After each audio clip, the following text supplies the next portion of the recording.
Lumabas si Paul mula sa ospital habang dahan-dahang tinatakpan ng kanyang palad ang mga mata.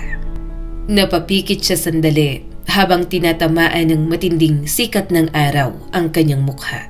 Mainit ang hangin ng tag-araw at ramdam na ramdam ang init ng panahon. Sa loob ng bakuran ng ospital ay maraming tao. Mga pasyenteng pinayagang maglakad-lakad sa labas. May mga nakaupo sa mga bangko sa maliit na hardin. Tahimik na nagkakwentuhan habang ang iba naman ay nagpapahangin lang.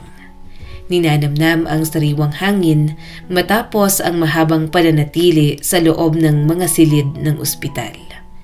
Ngunit si Paul, nanatili lang siyang nakatayo. Hindi gumagalaw, hindi niya alam kung saan siya pupunta. Hindi niya alam kung ano ang susunod niyang gagawin. At higit sa lahat, hindi niya alam kung sino siya. Ang pangalang Paul ay hindi naman talaga sa kanya. Yun lamang ang ipinangalan sa kanya ng mga doktor sa traumatology department ng ospital. Mahigit 1 taon na ang nakalipas nang matagpuan siyang walang malay at duguan sa gilid ng kalsada. May matinding tama ang kanyang ulo. Agad siyang isinugod sa ospital.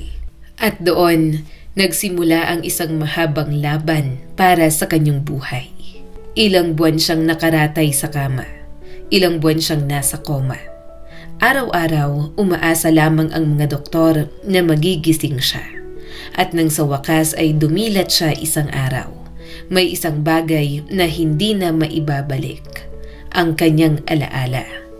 Wala siyang maalala. Hindi niya maalala kung saan siya nanggaling. Hindi niya maalala kung may pamilya ba siya. Hindi niya maalala kahit ang kanyang tunay na pangalan. Para siyang ipinanganak muli. Ngunit walang nakaraan. Nagpulong ang mga doktor. Matapos ang masusing pagsusuri, napagdesisyonan nila ang diagnosis. Temporary amnesia dahil sa matinding concussion sa ulo. Yon ang konklusyon ng mga espesyalista. Ayon sa kanila, may pag-asa pang bumalik ang kanyang alaala. Kailangan lamang ng panahon. At minsan, ang simpleng bagay lamang. Isang lugar, isang amoy, isang tunog ang maaring magbukas muli ng mga alaala. Pinayuhan nila si Paul na maglakad-lakad. Lumabas sa ospital, makihalubilo sa mundo at hintayin ang sandali na kusang babalik ang kanyang memorya. Sa kabutihang palad, mabilis namang gumaling ang kanyang katawan. Malakas, matibay, kaya makalipas ang ilang linggo, handa na siyang ma-discharge mula sa ospital. Ngunit may isang problema. Ang mga damit niya na suot nung dalhin sa ospital ay halos hindi na magagamit. Punit-punit ang mga yon, duguan, at wala ring anumang dokumento o pagkakakilanlan na makakapagsabi kung sino siya. Naawa ang mga doktor sa kanya, kaya nag-ambagan sila upang bilhan siya ng simpleng damit. Isang pares ng pantalon, isang polo at tsinelas. Bukod pa roon, binigyan din siya ng isang maliit na papel. May nakasulat na address doon. Isang charitable organization na tumutulong sa mga taong walang matirhan o trabaho. "Pumunta ka rito," sabi ng isa sa mga doktor. "Tutulungan ka nila." Mahigpit na hinawakan ni Paul ang papel. Para bang yun na lamang ang kanyang direksyon sa buhay. Paglabas niya ng ospital, tumingin siya sa paligid. Ang mga sasakyan ay dumaraan. Ang mga tao ay abala sa kani-kanilang buhay. May mga naglalakad, may mga nagmamadali, may mga nagkukwentuhan. Lahat sila ay tila may patutunguhan. Lahat sila ay tila may lugar na uuwian. Samantalang siya ay wala. Walang nakaraan, walang patutunguhan. Huminga siya ng malalim at nagsimulang maglakad.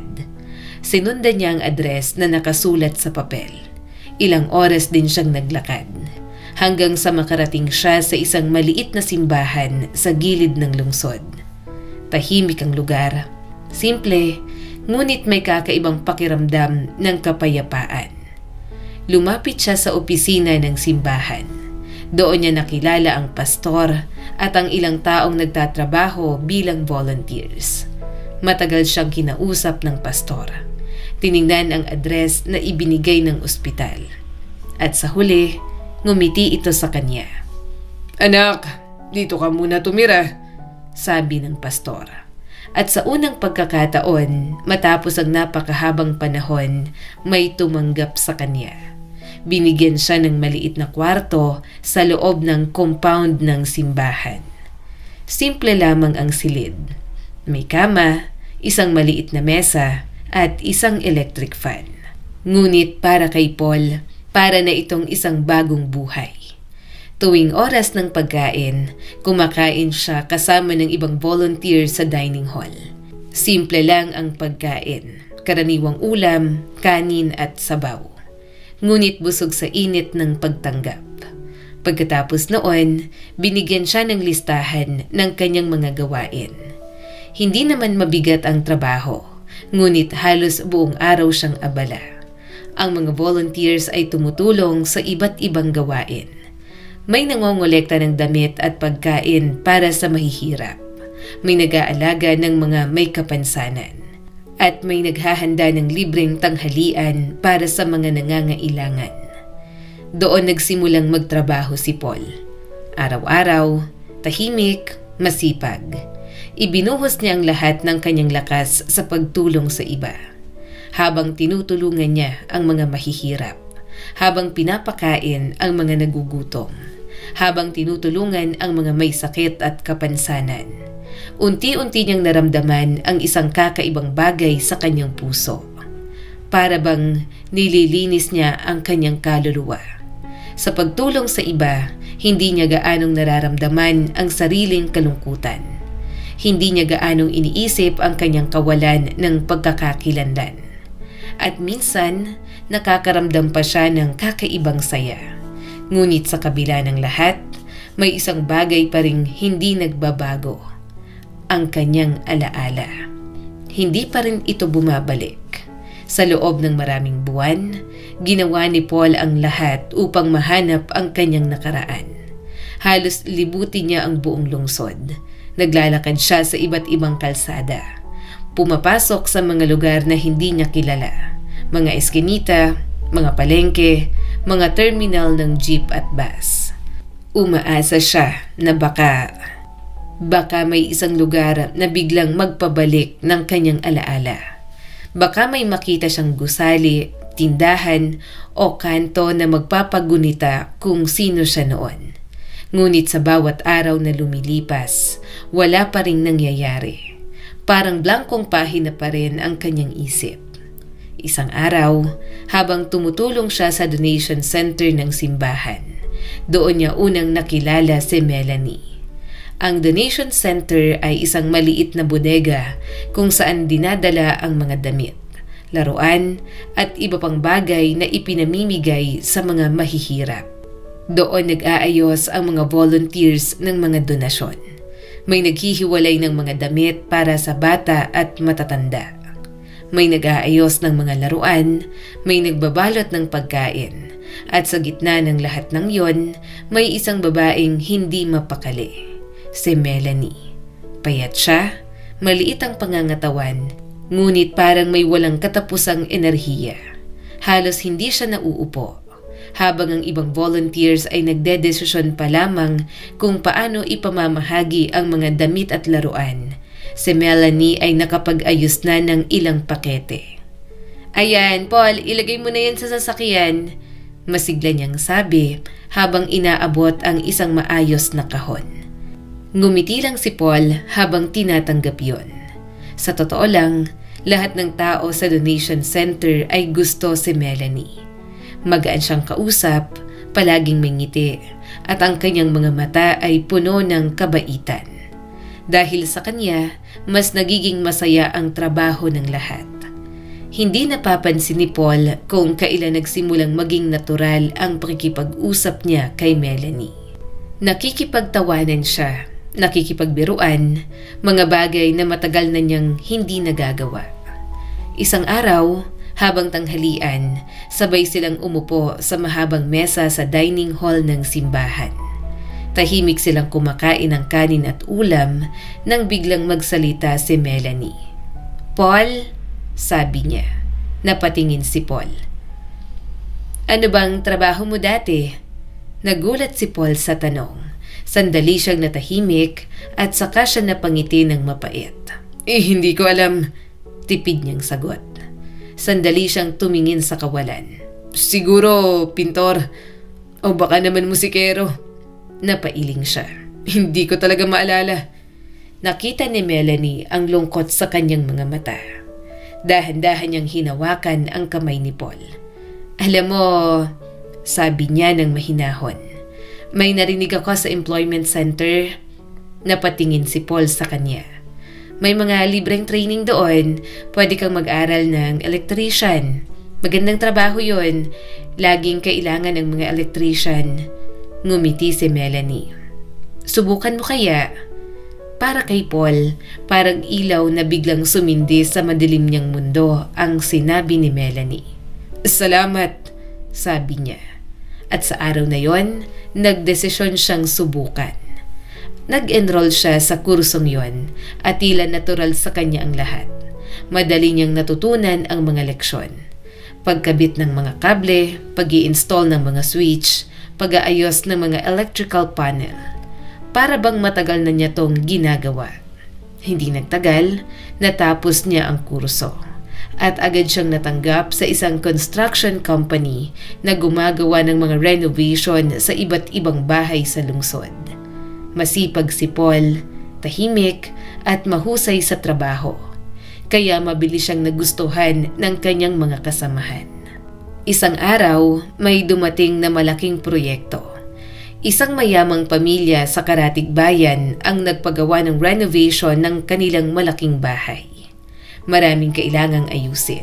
Mga dingding, kisame, at higit sa lahat, ang buong electrical wiring ng bahay ay kailangang palitan. Si Paul ang naatasan sa gawaing yon. Maingay sa loob ng bahay, maalikabok, may mga karpenterong nagbabaklas ng pader. May mga trabahador na naglilipat ng mga muebles. Ngunit habang nagtatrabaho si Paul, may kakaibang pakiramdam siyang naramdaman. Parang nakapunta na siya roon dati. Hindi niya maipaliwanag kung bakit, ngunit parang pamilyar sa kanya ang lahat. Ang napakalaking mesa na gawa sa kahoy na may magagandang ukit sa paa nito. Ang lumang aparador na yari sa makintab na kahoy. At maging ang floor lamp sa sala. Parang nakita niya na yun dati. Unti-unti niyang nakalimutan ang kanyang trabaho. Naglakad siya mula sa isang silid papunta sa isa pa. Tahimik, nakikinig sa kung ano man ang sinasabi ng kanyang pakiramdam. Hanggang sa makarating siya sa isang silid na tila opisina o study room. Naalala niya na may nagsabi sa kanila na ang may-ari ng bahay ay isang professor. Ngunit sa sandaling yon, may biglang kumislap sa kanyang isip. Parang kidlat na dumaan sa kanyang alaala. Isang salita ang pumasok sa kanyang isip. "Sir John," napalingon si Paul sa isang malaking bookshelf. Sa likod ng salamin nito ay nakahanay ang napakaraming libro. Lahat ay tungkol sa medisina. Mga aklat tungkol sa anatomy, mga surgical manuals, mga medical journals. Habang nakatitig siya sa mga librong yon, may kakaibang pakiramdam ang sumibol sa kanyang dibdib. Para bang malapit na. Malapit na niyang matuklasan kung sino talaga siya. Sa loob ng study room, patuloy na nakatayo si Paul habang nakatingin sa paligid. Tahimik ang silid, may malalaking estante ng libro. May lumang mesa na gawa sa kahoy at mga larawan na nakasabit sa dingding. Habang iniikot niya ang kanyang paningin sa paligid, napadako ang kanyang mata sa ibabaw ng mesa. May isang larawan na naka-frame sa itim na kahoy. Black and white ang letrato. Dahan-dahan siyang lumapit. Tinitigan niya ito. Sandaling napapikit si Paul. At nang muli niyang iminulat ang kanyang mga mata, Hindi. Hindi siya nagkakamali. Hindi yun imahinasyon. Sa larawan ay may isang binatang lalaki na nakangiti. At ang mukha nito ay halos kapareho ng mukha niya. Para silang dalawang patak ng tubig na magkapareho. Naniga si Paul sa kinatatayuan. Hindi siya makapaniwala. Sino ang lalaking yon? At bakit kamukha niya ito? Biglang bumukas ang pinto ng study room. Pumasok ang kanilang supervisor na si Mr. Belardo, ang foreman ng construction team. Paul! Sigaw nito. Tama ng pag-ikot-ikot mo sa bahay. Oras na para magtrabaho. Ngunit hindi narinig ni Paul ang utos nito. Nakatitig pa rin siya sa larawan. Sino po yan? Tanong niya habang itinuro ang litrato. Lumapit ang foreman at sumulyap sa mesa. Siya. Sabi nito. Anak ng may-ari ng bahay. Huminga siya ng malalim bago nagpatuloy. Isa siyang sikat na neurosurgeon. Sandali siyang natahimik. Pero patay na siya. Napakunot ang noo ni Paul. Patay na? Tumango si Mr. Belardo. 2 taon nang nakalipas. Naaksidente ang kotse niya at nahulog sa ilog. Hindi na natagpuan ang katawan niya. Ngunit biglang napatigil ang lalaki sa pagsasalita. Unti-unti niyang tinitigan si Paul, mula ulo hanggang paa. At bigla siyang napaatras sa gulat. Sandali lang. Halos hindi makapaniwala ang kanyang mukha. Kayo... magkamukha kayo. Parang nakakita ng multo ang lalaki. Agad niyang sinabi kay Paul, Ihintayin mo ako rito. At dali-dali siyang lumabas ng silid. Tumakbo siya upang tawagan ang may-ari ng bahay. Samantala, si Paul ay tila nawala ng lakas. Unti-unti siyang naupo sa sofa sa loob ng study room. Pinilit niyang unawain ang nangyayari. Ang larawan, ang mukha, ang kakaibang pakiramdam na para bang kilala niya ang lugar na yon. Ilang minuto ang lumipas, biglang bumukas muli ang pinto. Sa pintuan ay lumitaw ang isang matangkad na matandang lalaki. Puti na ang lahat ng buhok nito. Halatang isang respetadong tao. Ngunit sa sandaling makita niya si Paul, nanlaki ang kanyang mga mata. Parang tumigil ang mundo. David! Mahinang bulong niya. At pagkatapos ay bigla siyang napasigaw. David! Anak ko! Halos mawala ng balanse ang matanda at bumagsak papunta sa sahig. Sa sandaling yon, may kumislap na parang kidlat sa utak ni Paul. Agad siyang tumakbo papunta sa matanda. Daddy! Dad, ano pong nangyari? Niyakap niyang matanda habang pilit itong sinusuportahan. Samantala, agad namang tumawag ng ambulansya ang foreman. Tinulungan nilang dalawa si Paul na ihiga ang matanda sa sofa. Ilang sandali pa, dumating ang mga paramedic. Habang sinusuri ng mga doktor ang matanda, nakaupo lang si Paul sa tabi nito. At doon, biglang sumakit ng matindi ang kanyang ulo. Parang may sumabog sa kanyang isipan. Isa-isa, unti-unting bumalik ang mga alaala. Mga larawan, mga pangyayari, mga boses, at bigla niyang naalala ang kanyang tunay na pangalan. Hindi siya si Paul, kundi siya si David. At hindi siya kusinero, hindi rin siya pintor, isa siyang negosyante. Anak siya ng isang kilalang surgeon at may naghihintay sa kanyang bahay, ang kanyang asawa, si Lauren, na noon ay buntis sa kanilang magiging anak. Unti-unti niyang naalala ang lahat, lalo na ang isang gabing nagbago sa kanyang buhay. Isang gabing nagsimula sa isang simpleng tawag sa telepono. Tumawag ang kanyang kasosyo sa negosyo, si Brian. Hiniling nito kay David na sunduin siya upang sabay silang pumunta sa isang business meeting. Ayon kay Brian, sobra siyang nakainom noong nakaraang gabi, kaya ayaw niyang magmaneho.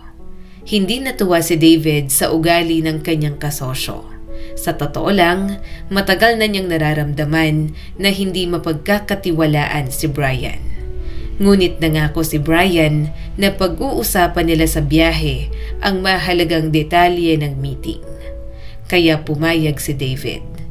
Nakatira si Brian sa isang exclusive subdivision sa labas ng lungsod. Ang daan papunta roon ay dumadaan sa isang paikot-ikot na kalsada sa tabi ng ilog at kagubatan. Nang sunduin niya si Brian, medyo gusot ang itsura nito. Ngunit wala naman itong amoy ng alak. Pagpasok sa kotse, umupo si Brian sa likod at agad nitong sinabi, Wala akong lakas na makipag-usap tungkol sa negosyo. at halos agad itong nakatulog. Lalo pang nainis si David. Habang nagmamaneho, lalo niyang naramdaman ang kanyang galit. Matagal na niyang pinagdududahan ang pagiging irresponsable ni Brian. At sa sandaling yon, napagtanto niya na dapat matagal na niya itong tinanggal bilang kasosyo. Dahil kung hindi, maaaring mapahamak ang kanilang kumpanya. At hindi niya alam na ang gabing yon ang magiging simula ng isang malagim na pangyayari na magpapabago sa kanyang buhay. Sa loob ng kotse, patuloy na nagmamaneho si David habang iniisip ang tungkol kay Brian. Sa sandaling yon, matibay na ang kanyang desisyon. Pagkatapos ng meeting na yon, puputulin na niya ang kanilang partnership. Hindi na niya kayang ipagpatuloy ang negosyo kasama ang isang taong hindi mapagkakatiwalaan. Ngunit hindi na niya natapos ang iniisip. Bigla niyang naramdaman ang isang malakas na hampas sa kanyang ulo. Isang mabigat na bagay ang tumama sa kanya mula sa likod. Nanlabo ang kanyang paningin. At ang mundo ay unti-unting nalunod sa kadiliman. Samantala, si Brian ay nanginginig habang hawak ang bakal na pamalo na ginamit niya. Dahan-dahan niyang itinapon yon sa ilalim ng upuan ng kotse. Pagkatapos ay hinila niya ang tila wala ng buhay na katawan ni David palabas ng driver's seat. At siya na ang umupo sa manibela. Mabilis ang tibok ng kanyang puso. Takot, pangamba, ngunit alam niyang kailangan niyang tapusin ang kanyang plano. Nagmaneho siya papunta sa isang liblib na bahagi ng daan. Sa gilid ng bangin kung saan makikita ang rumaragasang ilog sa ibaba. Huminto siya. Muli niyang inilagay ang katawan ni David sa driver's seat para magmukhang si David ang nagmamaneho. Pagkatapos ay kinuha niya ang pamalong ginamit niya kanina at sa isang malakas na tulak, tinulak niya ang kotse pababa sa bangin. Sa loob lamang ng ilang segundo, bumulusok ang sasakyan sa ilog at nilamon ng malamig na tubig. Huminga ng malalim si Brian. Pagkatapos, itinago niya sa kagubatan ang ginamit niyang pamalo. Baon ito sa lupa upang walang makakita.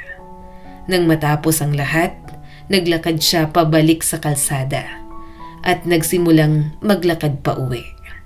Hindi nagtagal, tumunog ang kanyang cellphone. Tiningnan niya ang screen. Si Lauren, ang asawa ni David. Sinagot niya ang tawag. "Kamusta na?" Tanong ng babae mula sa kabilang linya. "Kompleto ng plano?" Mahinang dagdag nito. Napangisi si Brian. Okay na, Sagot niya. nasa ilalim na siya. Relax ka lang, hindi maganda sa baby mo ang masyadong nervyos. Ngunit agad siyang kinorek ni Lauren. "Sa baby natin?" Sandaling natahimik si Brian. Pagkatapos ay pinatay niya ang tawag. Habang naglalakad pa uwi, nagsimula siyang mag-isip. Ngayon, ang pinakamahalagang bagay ay huwag siyang mabisto. Kailangan niyang magpanggap. Kailangan niyang umarte na parang nagluluksa. Pagkatapos ng lahat, ang matalik niyang kaibigan ay namatay. Si David, ang matalino, ang matagumpay, ang minamahal ng lahat. At sino pa ba ang higit na karapat-dapat tumulong sa kawawang byuda? Kundi siya, si Brian. Siya ang magpapakita ng suporta kay Lauren. Tutulungan niya itong palakihin ang bata. At syempre, siya rin ang hahawak sa lahat ng negosyo at ari-arian ng pamilya. Unti-unti, tahimik, natural lamang na mangyayari ang lahat. Pagkalipas ng ilang panahon, pakakasalan niya si Lauren. At wala ni isa mang tao ang maghihinala. Kailangan lamang niyang maghintay. At mahusay si Brian sa paghihintay.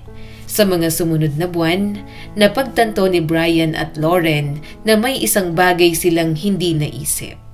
Kung sakaling matagpuan ang katawan ni David, maaring makita ng mga investigador ang sugat sa ulo. At maaaring magdulot yon ng mga tanong. Ngunit tila kinampihan sila ng kapalaran. Hindi kailanman natagpuan ang katawan ni David. Ngunit sa mismong araw ng aksidente, may nangyaring hindi inaasahan. Sa loob ng lumulubog na kotse, biglang nagkamalay si David. Matindi ang sakit ng kanyang ulo. Halos hindi niya maunawaan ang nangyayari. Ang sasakyan ay unti-unting napupuno ng tubig at naramdaman niyang nalulunod siya. Sa huling lakas ng kanyang katawan, pinilit niyang buksan ang pinto ng kotse at sa wakas, nakalabas siya. Ngunit agad siyang tinangay ng malakas na agos ng ilog. Hindi niya alam kung gaano kalayo siya dinala ng tubig. Ang alam niya lang, halos mawala na siya ng lakas. Hanggang sa isang sandali, nararamdaman na niya ang lupa sa ilalim ng kanyang mga paa. Pinilit niyang gumapang papunta sa pampang at sa sandaling makarating siya roon, tuluyan siyang nawala ng malay. Kinabukasan, may ilang mangingisda na dumaan sa lugar. Napansin nila ang isang lalaking nakahandusay sa pampang. Halos wala ng malay. Duguan at agad nila siyang isinakay sa kanilang bangka. Dinala sa pinakamalapit na ospital. At doon nagsimula ang panibagong kabanata ng kanyang buhay. Isang buhay na walang alaala. Isang buhay na walang nakaraan. At dahil ang ospital na yon ay nasa ibang probinsya, walang anumang bagay doon na makakapagpaalala sa kanya ng kanyang nakaraan. Doon nagsimula ang bagong buhay ng lalaking tinawag nilang Paul. Unti-unting nagkamalay ang matandang professor. Dahan-dahan niyang iminulat ang kanyang mga mata. Sa una, tila hindi siya makapaniwala sa kanyang nakikita. Matagal siyang nakatitig sa lalaking nakaupo sa tabi niya. Parang natatakot siyang kumurap. Baka kasi mawala ang nakikita niyang milagro. Ang kanyang anak na matagal na niyang inakalang patay. David! Mahinahong bulong ng matanda. Pinisil niya ang kamay ng kanyang anak para tiyakin kung totoo ito. At nang maramdaman niya ang init sa kamay nito, hindi na niya napigilan ang kanyang mga luha. Matagal silang nag-usap. Maraming tanong, maraming sagot. At sa wakas, nagkaroon ng lakas ng loob ang matanda na sabihin ang isang bagay na matagal na niyang kinikimkim. David! Sabi niya habang mabigat ang boses. May dapat kang malaman.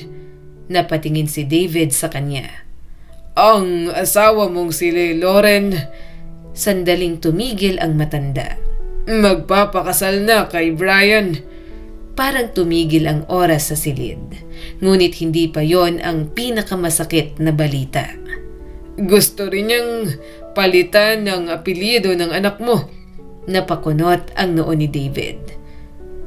Pero hindi ako pumayag. Dagdag ng matanda. Hindi ko hahayaang mawala ang apelyido mo sa apo ko. Huminga ng malalim ang matanda bago muling nagsalita. Meron kang mabuting anak, David.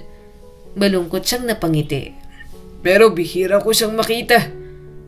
Matapos ang ilang oras ng pakikipag-usap sa mga pulis, at pagbibigay ng kanyang pahayag. Nagpa siya si David na pumunta sa kanyang bahay. Ang bahay kung saan nakatira ngayon ang asawa niyang si Lauren, ang dati niyang matalik na kaibigan na si Brian, at ang kanyang anak na si Max. Sa buong biyahe, iisa lang ang iniisip ni David. May anak siya, at yun lamang ang mahalaga sa kanya. Pagdating niya sa bahay, agad niyang narinig ang malakas na sigawan mula sa loob. Nag-aaway sina Lauren at Brian. Galit na galit ang kanilang mga boses. Dahan-dahang pumasok si David sa sala. Tumayo lang siya sa gitna ng silid. Marahan niyang pinagmamasdan ang dalawang tao na minsan niyang pinagkatiwalaan ng lubos. Hindi nila napansin ang kanyang pagdating. Abala sila sa pagtingin sa isa't isa na puno ng galit at puot. Hanggang sa biglang napalingon si Brian. At nang makita niya si David, parang nanigas ang kanyang buong katawan. Namumutla, hindi makapaniwala. Sa gulat na ekspresyon ng mukha ni Brian, agad na naintindihan ni Lauren kung sino ang nasa likuran niya. Dahan-dahan siyang lumingon, at nang makita niya si David, bigla siyang napasigaw at tuluyang nawala ng malay sa sobrang takot.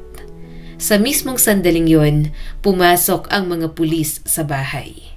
Tahimik ang buong lugar, at ang tanging maririnig ay ang malamig na tunog ng posas na isinara sa pulso ni Brian.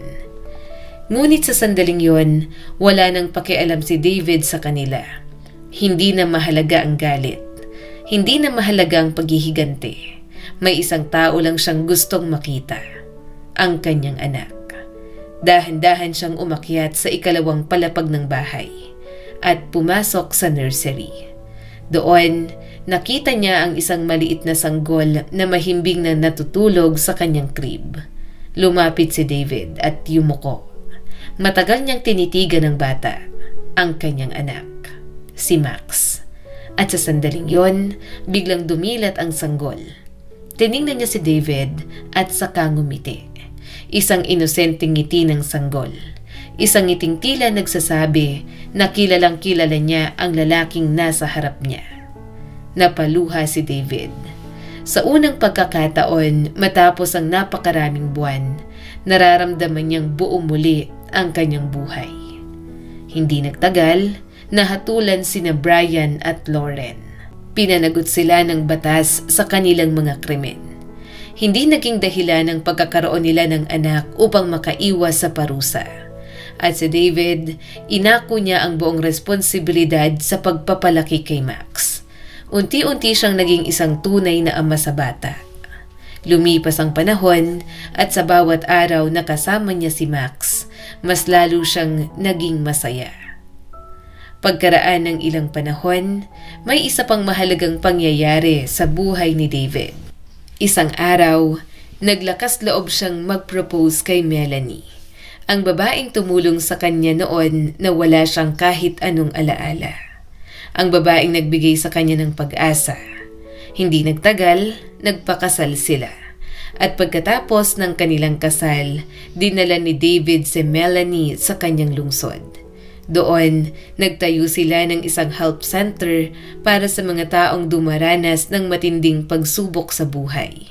Mga taong walang matirhan, mga taong nawalan ng trabaho, mga taong nangangailangan ng pangalawang pagkakataon. Si Melanie ang naging pinuno ng organisasyon dahil sa kanyang kabutihan at sipag. Mabilis na lumago ang kanilang proyekto. Sa iisang babae, naging mahusay siyang leader, mapagmahal na asawa at mahinahong ina. Isang araw, habang naglalaro si Max sa sala, bigla siyang nagsalita. Ang kanyang unang salita, hindi mama, hindi papa, kundi lolo. Napatingin ang matandang propesor. Sandali siyang natahimik. Pagkatapos ay napatawa siya ng malakas, habang pinupunasan ng luha sa kanyang mga mata. Luha ng kaligayahan. Dahil sa wakas, ang pamilya na minsan niyang inakala na tuluyan ang nawala ay muli niyang nakasama. Isang gabi, habang nakaupo si David sa veranda ng kanilang bahay. Tahimik niyang pinagmamasdan ang paglubog ng araw. Lumapit si Max at umupo sa kanyang tabi. Papa, Tanong ng bata. bakit po kayo palaging tumutulong sa mga tao? Napangiti si David.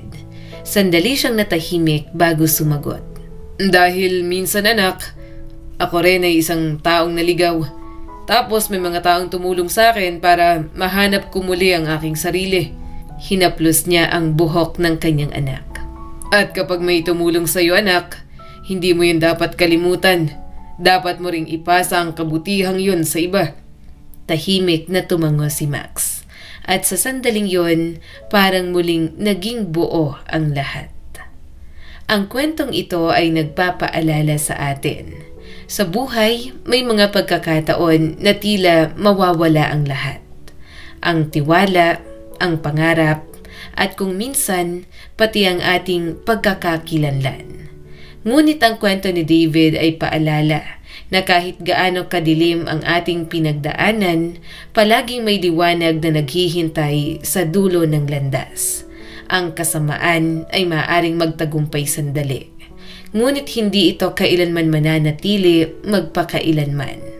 At ang kabutihan, gaano man kaliit, ay may kakayahang baguhin ang buhay ng iba. Kaya kung ikaw man ay nasa gitna ng pagsubok ngayon, huwag mawala ng pag-asa. Dahil minsan, ang pinakamalaking himala sa buhay ay ang pangalawang pagkakataon. At kapag dumating ito, gamitin mo ito hindi lamang para sa iyong sarili, kundi para rin maging liwanag sa buhay ng iba. Muli, ako po si Skylar Guro at sana may bago na naman kayong natutunan sa kwento natin ngayon. Maraming salamat po.